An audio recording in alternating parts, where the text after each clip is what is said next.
11 people find themselves in a place unknown to them. It turns out that they do not remember anything about what happened to them. The group of people consists of ordinary working-class people. Only one of the men is a former mercenary who has a medieval weapon. At that moment, a small fairy named Izel arrives and informs them that the people will be ruled by a master who is the god of the place. The magical creature warns the people about the upcoming battle. The former mercenary starts talking rudely to Izel and starts threatening her with death. At that moment, the magical creature kills the insolent man and shows all the other participants what will happen to them if they do not obey orders. The surviving humans are in shock at what is happening. A magic portal is activated and the fairy informs them that they need to go into battle. The main character named Han asks the girl to give them weapons. Izel pulls out her computer and informs the master of his warrior's request. The protagonist tells everyone that they have to fight so that they don't die. A squad of ordinary humans had time to arm themselves and enter the portal. A squad of ordinary people managed to arm themselves and enter the portal. Han and his squad appear in a large deserted field, and at that moment they are attacked by goblins. Unfortunately, most of the squad ran away to try to find a way out and save their lives. The protagonist and a girl named Jenna were forced to fight the goblin squad. The world that Han is in is a mobile game. The protagonist loved to play this fascinating application.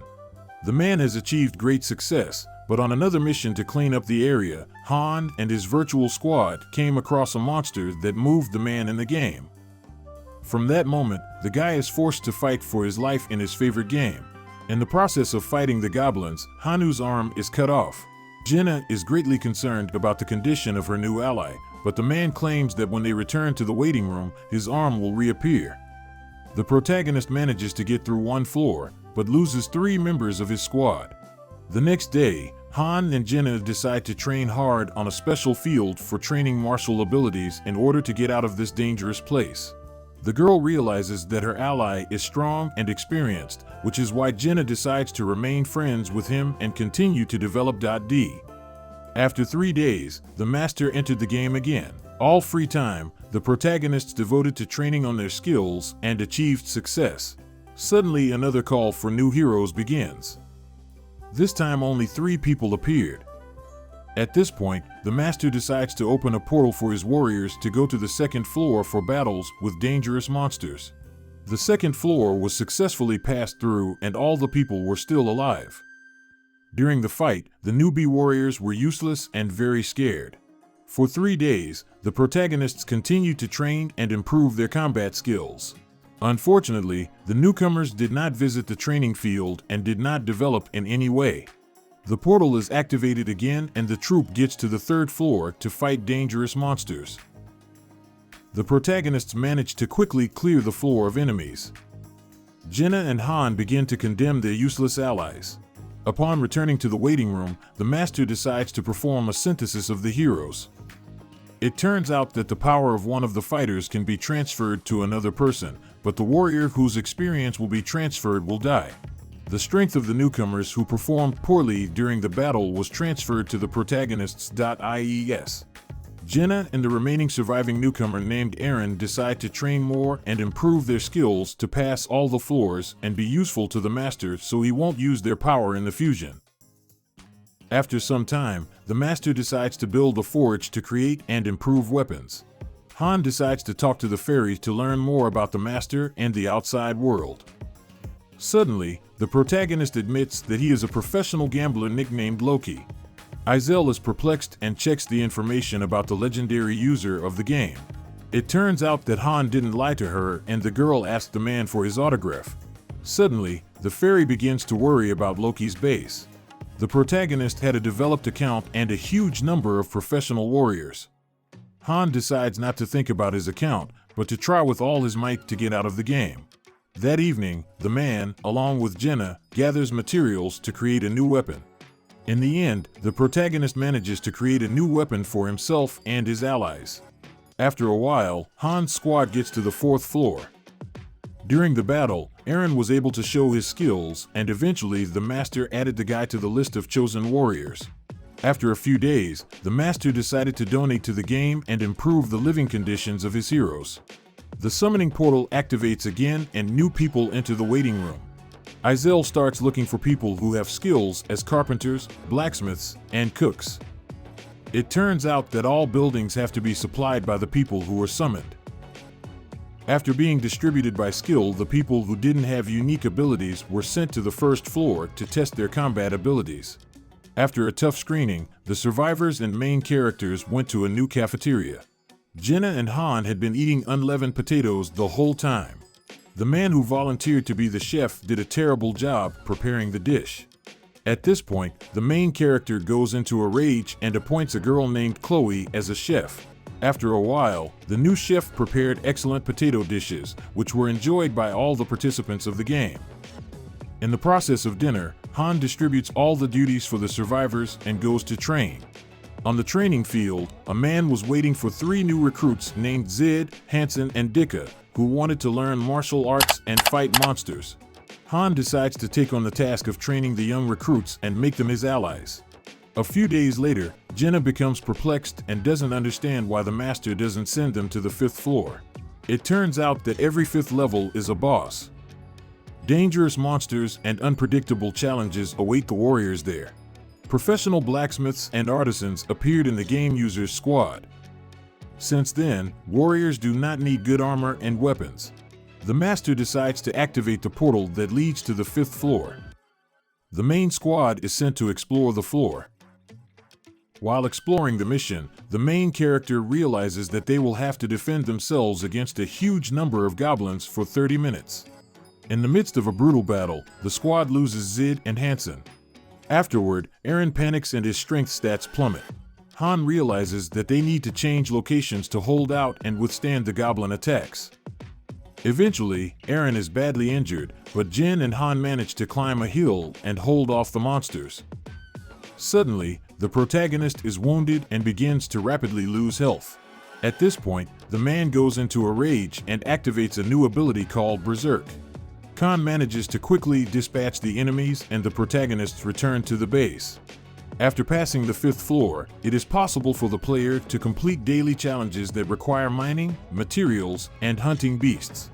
After a few days, all of a sudden, a wizard decides to buy a rookie set that costs $50. The user of the game decided to buy a set of summoning unique heroes.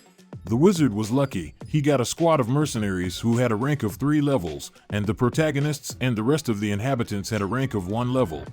Jenna meets one of the members of the mercenary squad named Adis, and the girls begin to get to know each other.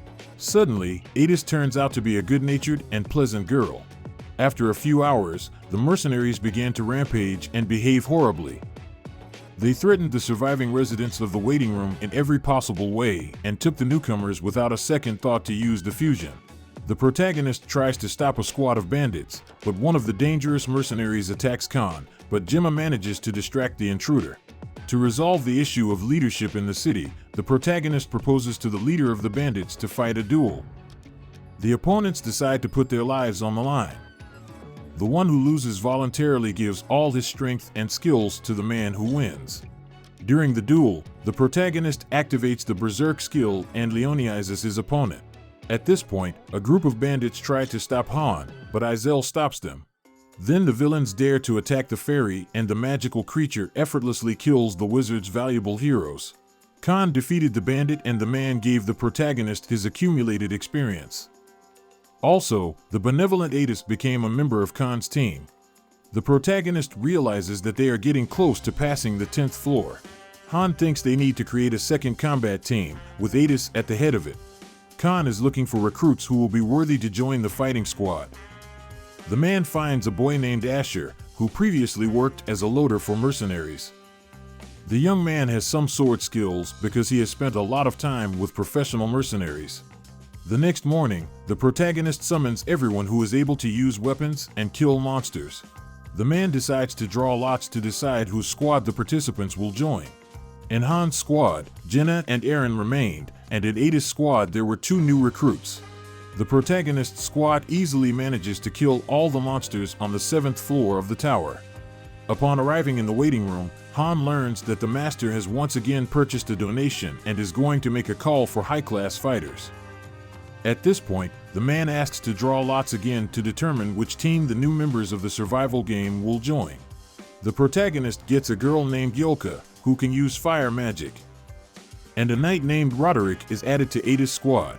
The protagonist's squad plans to test Yolka's abilities on the 4th floor of the tower, but suddenly the wizard sends the squad to the 8th floor. It turns out that the wizard is not of high level and is unable to protect and heal allies. The protagonist decides to hide in the forest and use the girl's strongest spell. Han enters the berserk state and holds off a huge troop of goblins. At this time, Yolka reads a spell and the remaining squad protects the precious mage. The protagonist manages to gather a large number of enemies in one place and the mage releases his projectile into the monsters. With the help of teamwork and Yolka's magical abilities, the squad managed to deal with the enemies and get a worthy reward for the level passed. Suddenly, the mage faints and the squad realizes that the girl has too much mana consumption while using magic. Han thought for a long time about how to change tactics to fully utilize Yolka's magic. Late that night, Han met with Aaron and Jenna. The man states that they will have to master fire resistance. They will have to burn their bodies to the point where they can no longer feel the temperature of the magician's fire magic. After that, the protagonist reveals that in the new tactic the squad will have to defend the mage, that Yolka had time to use her destructive magic against the enemies. All their free time, both teams are practicing hard. After a while, the day came when the teams went to the 10th floor to complete a task. It turns out that the squads have entered a full-fledged city with a huge number of peaceful NPCs. The protagonists realize that this city is the one that was on the 5th floor, but still not destroyed. The two squads manage to find each other and discuss a plan of action. It turns out that level 10 is connected to all the previous levels, and using the clues, Han managed to devise a plan that would help the warriors win. The protagonist's squad managed to find a large squad of reinforcements. Together with them, the guys went to the gates of the city to help the first team. Han realizes that cruel goblins have organized an ambush deep in the forest. The protagonists decide to get ahead of the enemy and attack them. In the end, the warriors manage to defend the city from the goblins. Unfortunately, the coveted congratulations on passing the mission still did not appear. At that moment there was a server error. Everything around Han froze and an unfamiliar voice asked him to look back. When the protagonist turned around, the man saw the mysterious man who had sent him into the game. A gloomy priest appears next to the mysterious person, claiming to be waiting for the protagonist. After the strangers vaporize, the game returns to normal and the connection is restored. When Han regains consciousness, the man orders his friends to flee inside the city. It turns out that the Grim Priest is the most legendary foe who can reanimate the dead in the guise of the undead. At that moment, all the dead enemies and allies turn into horrible creatures and attack the city. The protagonist orders the squad to defend the city, and he himself went in search of the priest to kill him. Han managed to find a cruel priest on the edge of the 10th floor map. During the brutal fight, the protagonist is badly hurt and two allies have already died. The man uses the berserk skill and kills the main enemy from his last strength. The protagonist falls to the ground and bleeds to death, but at the last moment the mission is completed and the guys are transported to the waiting room.